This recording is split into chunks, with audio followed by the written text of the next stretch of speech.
Hey everyone, this is Rabbitearsblog, and welcome to my TV episode Roundup series. So before I get down this list, I would like to remind everyone that new videos will be posted up every Sunday. It could be Sunday morning, Sunday night, or Sunday evening, depending on when I can get the videos posted up.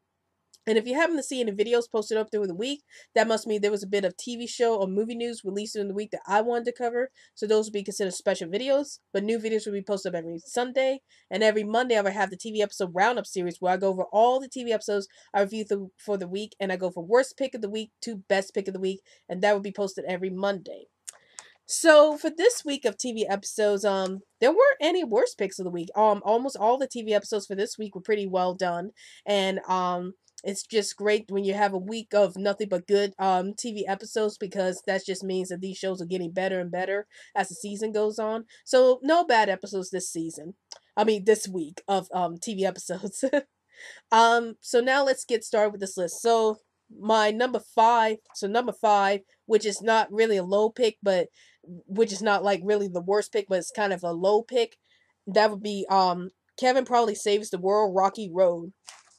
So what happens in this episode is that last episode, Kevin ends up getting kicked out of his sister's house because his sister found out that her daughter Reese ended up getting arrested or going to jail with Kevin, and Amy, the sister, was really upset about that. So she's like, Kevin, you got to get out of this house because I can't allow you to keep on corrupting Reese or keep getting Reese in trouble. So Kevin moves out of Amy's house and he tries to help this man who's trying to find a job himself. And meanwhile, while all this is going on, Reese is like still mad at her mom for like looking into her diary and also for kicking Kevin out. So Reese tries to find Kevin and tell Kevin, I don't care what my mom says, you're gonna come back to this house and stuff like that. And that's what happens in this episode. So my thoughts about this episode is that I really enjoyed it. Like, I will admit, with the last few seconds of the last episode where Amy kicks Kevin out was like really intense, especially for this type of show, which has been pretty lighthearted to up to that point.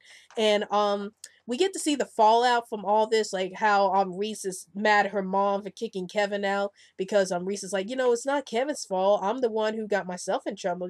He shouldn't be in trouble for this.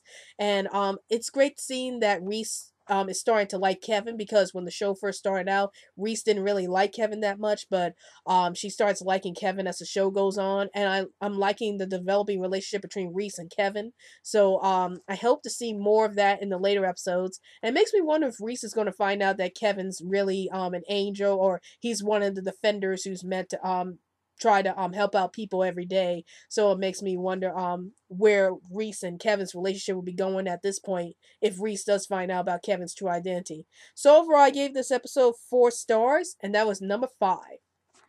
So get a little drink. Moving on to number 4, and it's the Orville Cupid's Daggers. So what happens in this episode is that it turns out that Kelly's ex-boyfriend, the blue guy that we see in the pilot episode and was the one who caused her and Ed to break up, ends up coming back to the Orville and is going on this research this kind of expedition thing they're going on, and it turns out he's gonna play a role into these two countries or these two alien cultures fighting amongst each other. And it turns out that Kelly's ex-boyfriend ends up having this thing where he has these pheromones thing on him where if anybody gets near him, they automatically fall in love with him. So this causes Kelly to fall back in love with the blue guy, and then it also causes Ed to fall in love with the blue guy. And then once the blue guy bumps into Claire in this episode, she ends up falling in love with the blob guy, and so on and so on. So that's pretty much what happens in this episode. Is that the blue guy that Kelly was have fell in love with or cheating on Ed with ends up releasing these pheromones, which ends up making everybody on the ship fall in love with each other. So that's pretty much the gist of this episode. So my thoughts about this episode is that I thought this was a really fun episode. I noticed when I was reviewing this episode the first time, I didn't notice about the themes that was going through the episode. I thought this episode didn't really have any tough social themes, but some viewers pointed out to me there are some social themes in this episode, and I'm starting to see that now. Like, this episode is all about being more accepting towards other people. Doesn't matter if love is like whatever you want it to be. It doesn't matter on your sexual orientation, doesn't matter what race or what species you are. Love is love, and this episode really shows that. And I think it does it in a really cute and hilarious way. So I like the fact that this is one of the few episodes that actually tackles one of the social issues in a more lighthearted and fun way. So that's probably why I didn't see it the first time when I saw this episode, but the second time I saw it, it's like, yeah, okay, this is like preaching about, how love is love. It doesn't matter your sexual orientation or what race you are or what species you are, love is love. So that's what I really enjoyed about this episode. And again, it was a very lighthearted and hilarious episode. And it's great to have these kind of episodes in between the episodes that are like mostly serious for the most time. So I gave this episode, the Orville, 4 stars, and that was number 4. Moving on to number 3, which is Inhumans and finally Black Bolt. So this is like the season finale for this episode for this series.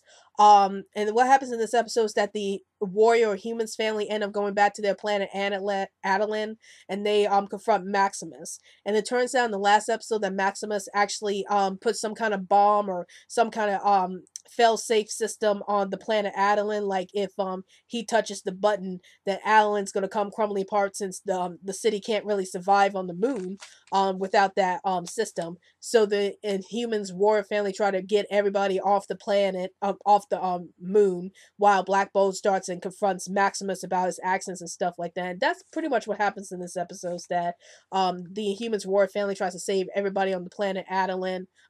Yeah, pretty much on Adelan from being destroyed with the planet when Maximus puts his failsafe on the planet that's going to cause the city to collapse. So my thoughts about this episode is that I actually found this episode to be very well done.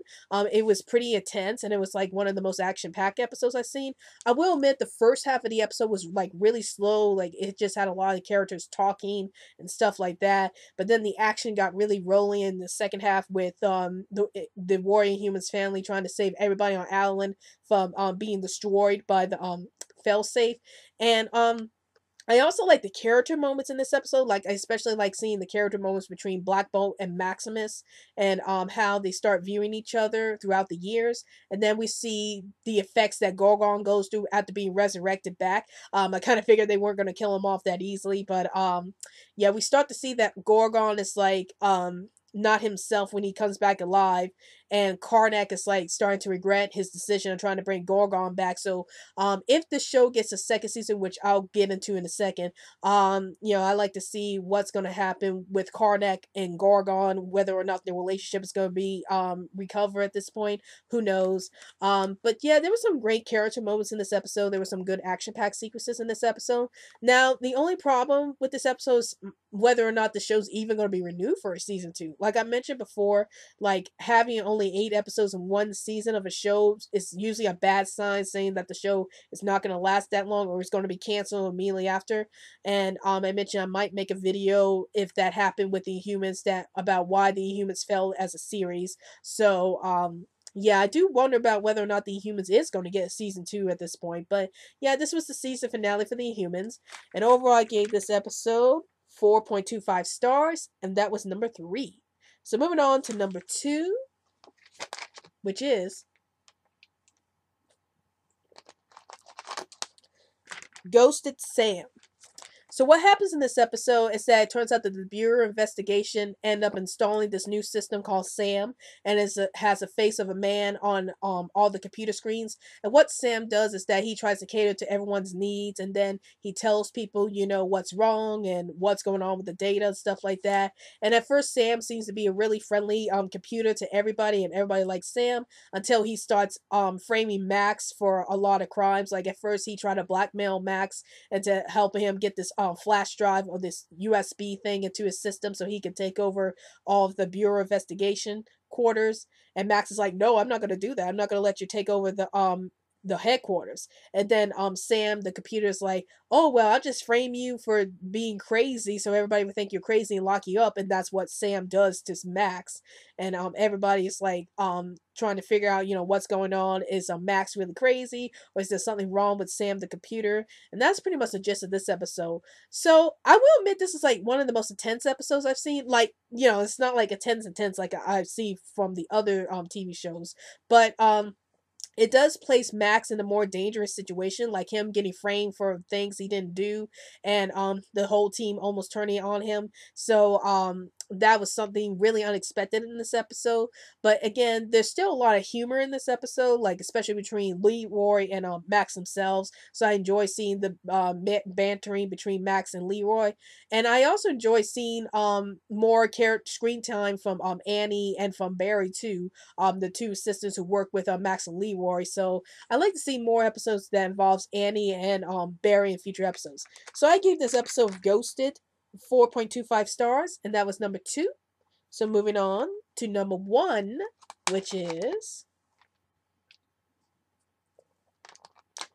The Gifted, got your 6.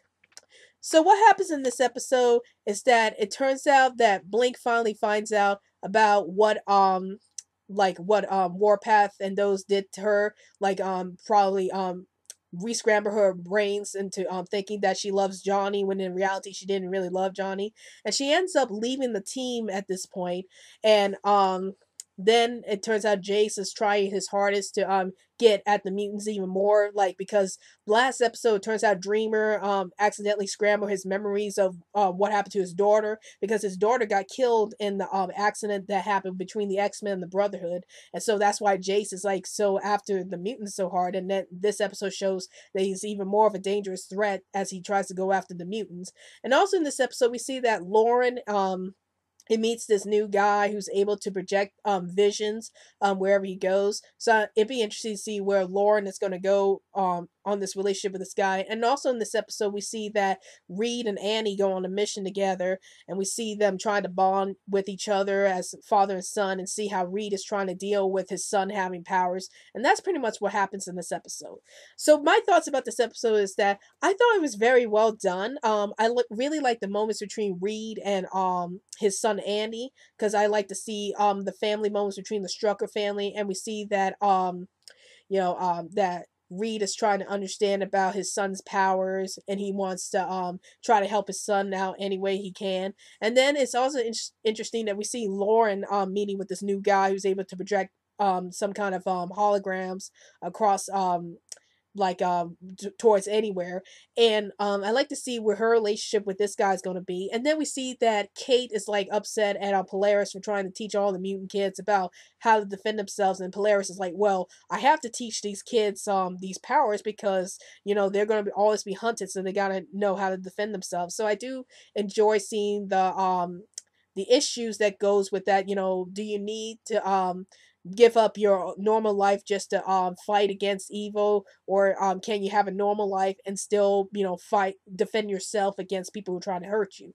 So I really enjoyed this episode, and I gave this episode 4.5 stars, and that was my pick of the week.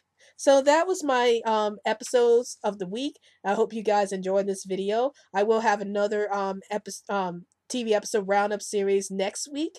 And have you seen any of these shows, and what are your favorite shows? Please feel free to comment below, and don't forget to follow me on Twitter so I can keep you updated on any videos I post up, and also like my Facebook page, Rabbitearsblog's Best Comments. Well, I hope you enjoyed this video. This is Rabbitearsblog, and I'll see you later.